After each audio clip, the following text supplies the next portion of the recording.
Today, I'm going to show you what it's like to drive the 2016 Lexus RX350. You'll notice it's got the new signature Lexus spindle grille, as well as new LED headlights that have the shape of an L. This is not the F Sport package, so the wheels are definitely not the most attractive, but overall the new RX compared to the 2015 is much more angular, more aggressive, and it shows Lexus's attempt at trying to appeal to a younger crowd. The RX350 is larger than its competitors like the X3 and the Q5. Interior space in the rear is actually really good. Now this is 2 inches longer than the 15 RX350, and you have plenty of head and legroom and a beautiful double sunroof there. Hop on into the front. One thing you really notice is the quality of the materials. The leather is extremely soft. And it smells really nice as well. Got an interesting design here on the seats. The stitching actually crosses over. Hop on into the front.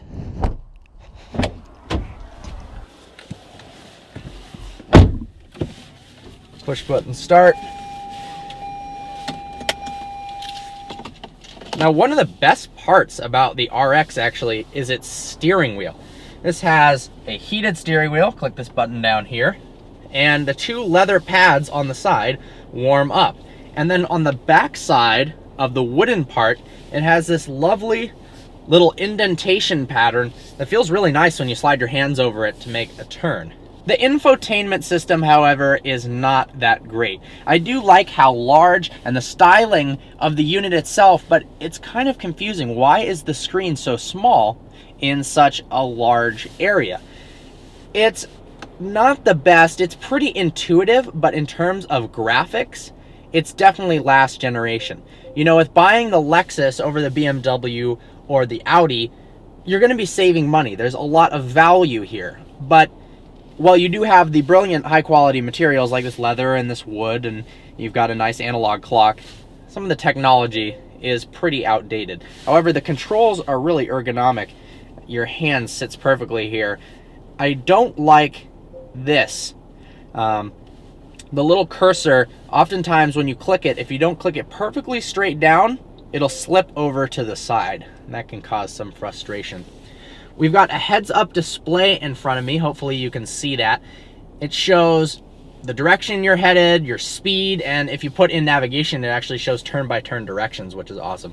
So let's throw it in drive and start moving here.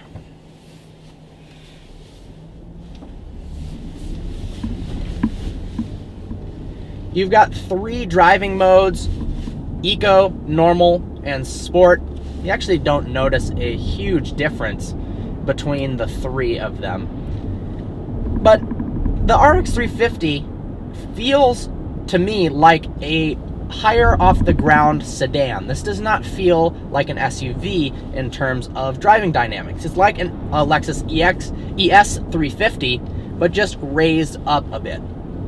It's not super fun to drive by any means, but it's better than a lot of SUVs. The steering is tighter than you'd expect, which is nice, especially in back roads.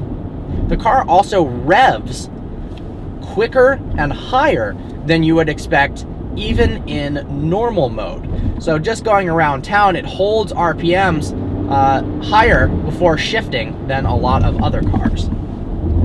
We've got a 3.5 liter V6, hence the name RX350, 295 horsepower, which is up 25 from the previous generation, and 267 pound-feet of torque. And now it's mated to an 8-speed automatic transmission, which improves fuel economy by 5% over the previous generation. And all the added luxury and goodies in this model, the weight actually increased by about 40 pounds. So that's that transmission, even with the added power, able to get better fuel economy. Great frontal visibility, huge front window. Over the sides, good visibility over the sides and rear as well. You've got collision avoidance and a host of safety features in order to keep you and your family safe. This is definitely a vehicle that can be used to transport your family to and from soccer games, to school and whatnot. plenty of space in the rear, as well as plenty of cargo space. It's an easy to drive car. Doesn't take any real effort whatsoever. You instantly feel comfortable when you get in the RX350, which is definitely nice. My hands are starting to warm up with the heated steering wheel. It's an awesome feature. You've also got heated and cooled seats here for both the front passengers. You got memory seats, 3 different settings. It's a nice convenience feature. In terms of acceleration, at higher speeds, it doesn't pull very hard. It's not a quick vehicle. However, at lower speeds, 20 to 40 miles an hour, it does pull pretty good. It's definitely adequate for what it needs to be. It's very quiet in the interior while you're driving. Lexus does a good job of making their vehicles, the non-RCF, ISF types, LFA, feel really relaxing and comfortable. It's a great place to be. I love the wood trim. The leather feels very nice. It's got an interesting styling. Lexus has interesting styling cues for the dash area. Very flat up there. It's interesting. You could possibly put notebooks or papers up there as long as you're not driving too aggressively for the passenger to do some work. But it makes the interior feel a bit more spacious. You've got so much room in front of you.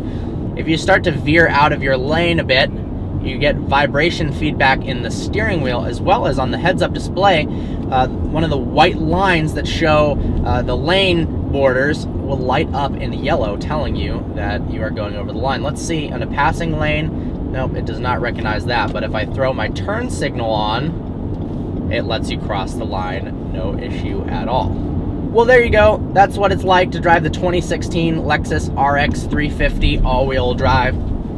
It's easy to drive. It's more spacious than its competitors. It's got adequate power, a good amount of luxury. They need to update their infotainment system for sure, but it has a lovely heads-up display, which in a way makes up for the lousy graphics in the infotainment system. Hope you enjoyed this video. Like always, please browse our channel and subscribe. Look forward to seeing you next video.